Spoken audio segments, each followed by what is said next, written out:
Operation London Bridge, the plan that no one wants to talk about, the plan for what happens when the Queen dies.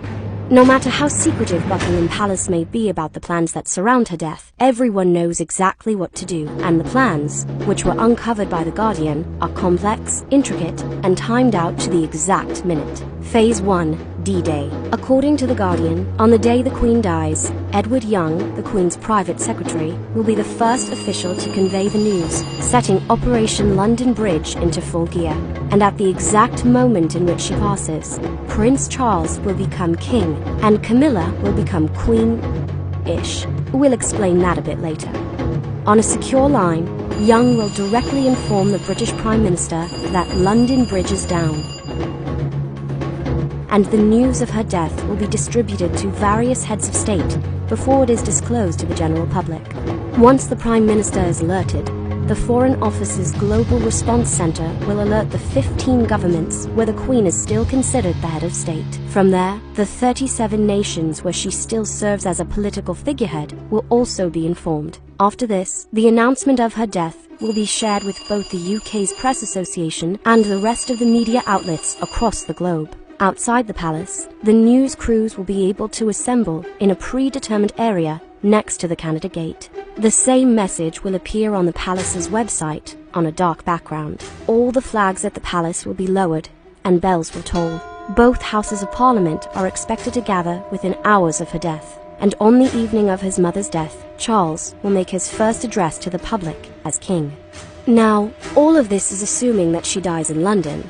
If that's not the case, here's how things will play out. Scenario 1. If the Queen dies abroad, the royal equivalent of Air Force One will fly a coffin to the location of her death, accompanied by the royal undertakers, and return the Queen's body to London. Scenario 2. If the Queen dies at her Sandringham estate in Norfolk, her body will return to London by car a few days after she passes.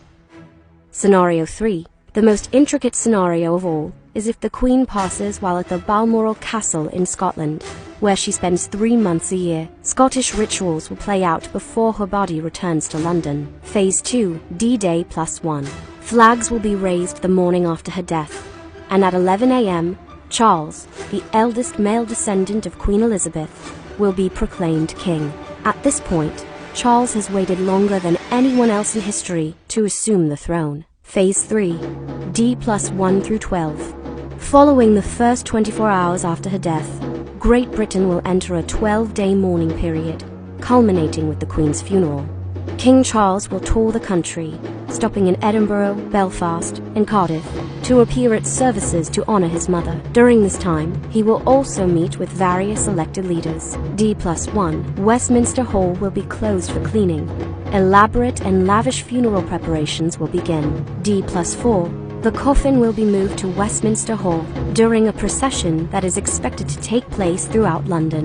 When the coffin arrives, Big Ben will chime. Her body will then lie in state for 4 days. The Queen's orb, scepter, and the imperial crown will be placed on her coffin, and visitors will be allowed to pay their respects for 23 hours a day.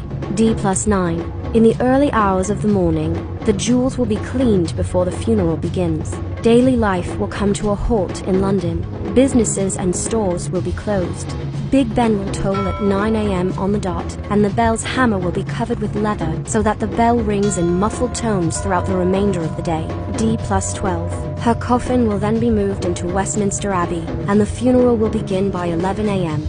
While the media will be allowed to film the services, the faces of the royals will not be shown during prayers. After the funeral, the same carriage that carried her father will return her body to her final resting place at Windsor Castle.